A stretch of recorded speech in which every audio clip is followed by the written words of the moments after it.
Hello to all my friends out there. Hi, you guys. I hope everyone is doing okay. I bought this awesome candle at Walmart for just under 12 bucks, and I thought it was quite the deal. I was worried I wasn't going to be able to find stuff for Christmas, so I might as well burn it a little. It's a very beautiful candle. It's huge. Okay. This video is Long Winter is Approaching. Why? How to survive evolving food storage. So I want to start at the food storage in case some of you don't want to hear the why. Okay. I bought $10 worth of food, and what I'm doing is I'm changing my stockpile up. What I want to do is I want to get rid of frozen food in case we have some kind of grid down. I want to get rid of bulky food. I want to get rid of all food in glass. So I want to reduce expenses and find affordable meals now. And I want to prepare to shelter in place. Okay, today we had something here. Let me get the exact. Okay, first we were told there's a brush fire. So you think, you're burning weeds in your backyard, right? No, a large brush fire.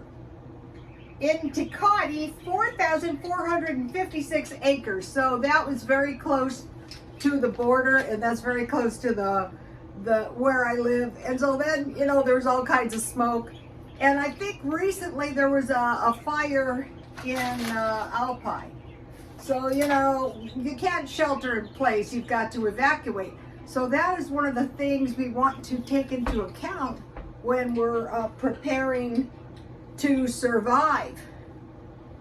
Okay, let's do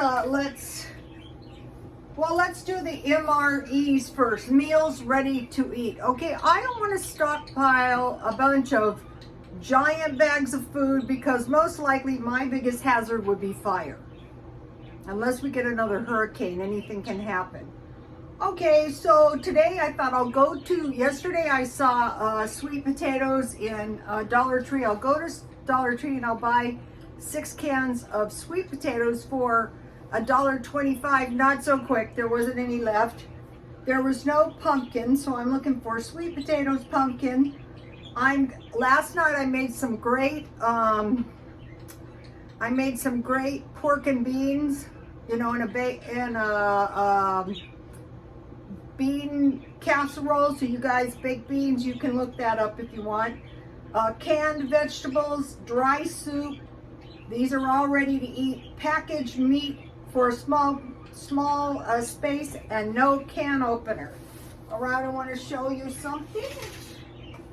All right, this is let's see, Spam 2, 3, 4, 5, 6, 7, 8, 9, 10, 11, 12, 13, 14, 15, 16, 17, 18 meals in this little box. This is the soup I like. I have some coming in the mail. We ordered it and it didn't come. Look at this. This is getting expensive. The last time I bought it, this is about $30. You get corn, potato, and onion. And this one is a good tomato soup. You just add water. But the point of this is it's a lot of food. It's a little box. You could throw stuff for probably 6 months in a big box. And then I have crackers to go with my soup.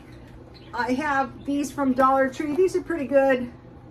There's cheaper, but each package is like a sandwich, if you think about it, because you get 2 of these. So this is 18 sandwiches. So if I had another one, it would be a month's worth of sandwiches. So I don't want to be dying of starvation. Okay, now I want to show you the $10 stockpile. What I want to do is stockpile food just like I eat it. Okay, I bought some Diet Pepsi for $1.25 because when we had the lockdown, I want to make sure I had enough Pepsi. I wanted to get toilet paper. None was at Dollar Tree. I mentioned to you guys my neighbor arguing about buying orange juice, so you want to learn from the other guy. So these are $1.25 and this is a lot. I don't drink that much orange juice, but my daughter-in-law can make popsicles. Now this was good. I bought this chocolate milk. This is new to Dollar Tree. And this hazelnut coffee creamer. So you would heat 1 cup of this chocolate milk. You would add 1 tablespoon of this coffee creamer. And when it was boiling, you would turn it off and you would blend it in the blender until it was frothy. And that gives you a nice latte. Let me show you something if I can locate one. Here's my leftover tea. I will drink that, no wasting. Okay, so this one is $1.25 and this one is $1.25. So the good thing about this is if you needed milk, 1/3 cup coffee creamer, 1 cup warm water, you know, for cooking and stuff. Okay, I bought 1 honey and I use this to make granola, but it's also really good with mint tea, lemon, a pinch of cinnamon, and honey. That's very delicious, but mint tea is also delicious with hazelnut coffee creamer. I bought 1 can of evaporated milk. I'm not buying much, I don't need food. And then I bought 1 can of chickpeas because you can use these if meat is short. A lady told me if you rub them a little bit under running water, the skin will come off, and then you can chop them and use them in place of hamburger. And then I bought this can of peas. If you have peas and rice, you can survive, but you can also make awesome pea soup. I've told you guys a zillion times. Okay, and then they had this really good trail mix. So I got notice the big pieces of papaya. So I could make an awesome party platter. I would just stick the papaya in a toothpick. I would cut up my bananas. I would melt some chocolate and I would dip my bananas on the toothpick in them. And then there's pineapple in here. So, you know, you could use your imagination because holidays are coming. And then this is a really good one. These are $2. All this stuff was $1.25 and these are at Aldi. So notice how, I think this one has chocolate. Some of them do, but this has a nice assortment of seeds. But what is good about this one is there's a lot of peanuts. So I chop about a 1/2 cup and I put them in peanut butter cookies, the mix. And then I just dip the cookies in sugar and that gives you a really good peanut butter cookie. And then, you know, I had the leftover baked beans. So to go with these, I made these pigs in a blanket. And I just used a 1/2 cup of this and I added about a 1/4 cup of milk and I rolled them out. But then I melted a little butter with a little garlic salt and then I rolled the, you know, the biscuit. I cooked the hot dogs first and then I baked them. And let's see, I will give you a little product review. I keep, one thing I don't have to stockpile up on is hot dogs. So I'm eating my freezer down and I'm not going heavy on freezer food as long as I live. I want to make sure that when I spend $1 to stockpile food, I'm not going to lose it. In the day, they used to stockpile a year food so they could grow food. We have to grow it inside or outside. The choice is ours.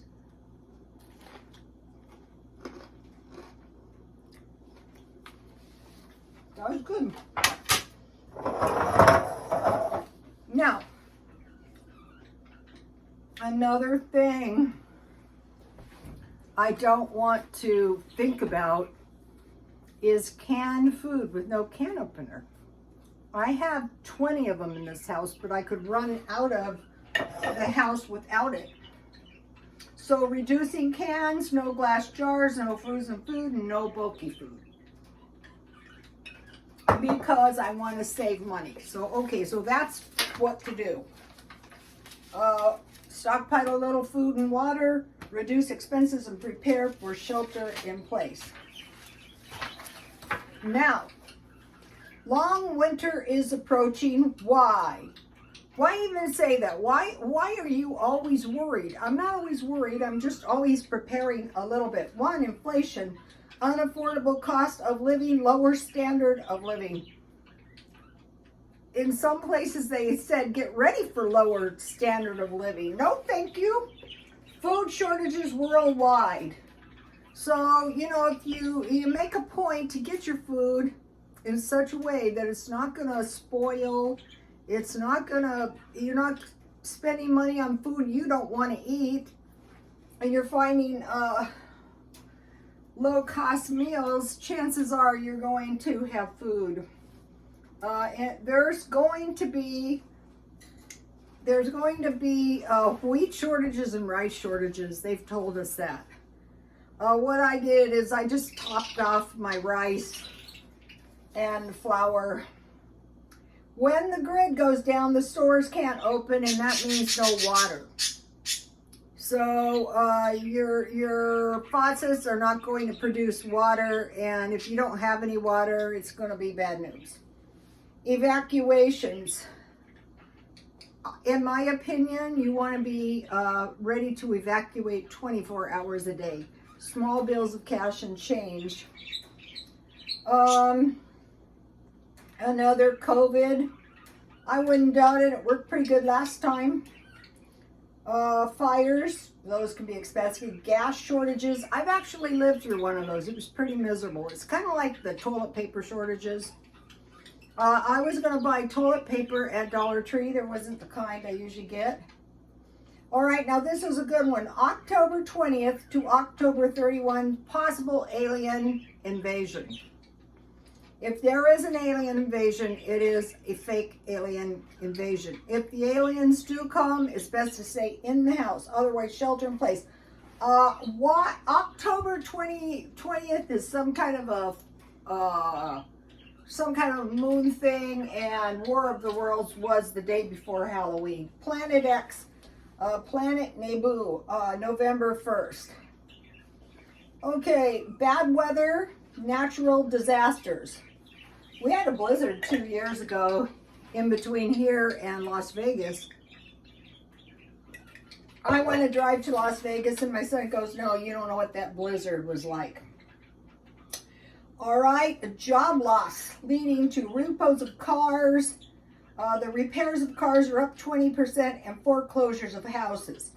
Okay, now let's just like a lot of us say, the Bible is historical history. Okay, whenever there was sin, evil, and wickedness, bad things happen. So they're saying at the end of times, violence will cover the earth. There'll be war, turmoil, famine, plagues, natural disaster. 1/3 of the seafaring vessels will be destroyed. Maybe a war, who knows? Maybe storms, who knows? 1/3 of the fish and 1/3 of the beasts will be destroyed. That's kind of like a promise. Water, now, okay, so now what a lot of us say is there's nothing new, just look back to the Egyptians. Water turned to blood. Basically, the water was undrinkable. 2, the plague of frogs. Okay, at that time, if you know anything about Egypt, there was a frog god. Yes, he had the head of a frog and the body of a human. And so these frogs, it was a judgment. Okay, usually frogs would be attracted if there was a lot of insects and stuff like that. Lice to torment the people, swarms of flies. Okay, I lived in this, I worked in this good area, and I go, wow, it's so nice here, but it's full of horse flies. I mean, it was disgusting. They were crawling all over the place. And one of the girls said, well, yeah, well, there's a dump close by. Okay, flies can literally smell filth 2 miles away. So when the flies came, most likely there was poverty, filth, and squalor, but there's also the aspect of Lord of the Flies. So there's actually a devil or a demon or a fallen angel, or call them what you were, the frog god and the Lord of the Flies. disease on livestock. Okay, when these were the livestock. Cattle, that's bad. Horses, camels, oxen. Okay, in the Mormon history, the oxen literally gave their lives for the people. So like the Mormons go, did you say oxen? And sheep. So the disease on the, now this is what I sort of suspect with the C disease, that it was caused by filth. So anyway, if the animals were not properly maintained, then they're more likely to get disease. Boils to torment filth. So usually like boils, any kind of sores are caught by weeping sores on clothes, on everything around. Locusts, swarms of locusts are bad. The Mormons had history of storms of locusts, and why they were so bad is they would just like eat all the crops, and then all the people would starve. So the people prayed, and seagulls flew in and ate all the locusts, and that was actually a miracle. It was also a miracle that some of the people in my family, I'm pretty sure none of the people were actually lost on the way from Nauvoo to, Nevada.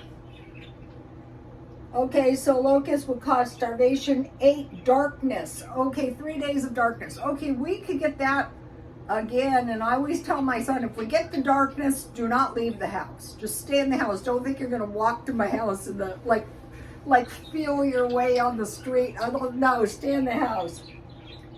And then the last one was death of the firstborn. So that was a judgment, but all these judgments didn't fall on the Hebrew people.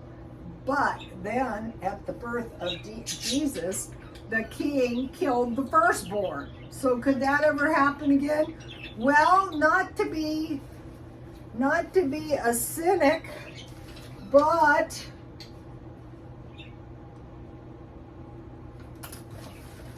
what do you think's going on here? There's not going to be any born left. I've never seen a war like this. I think it's totally corrupt. Okay, you guys, please like, comment, and subscribe. I hope the AI can't read, and God bless you all.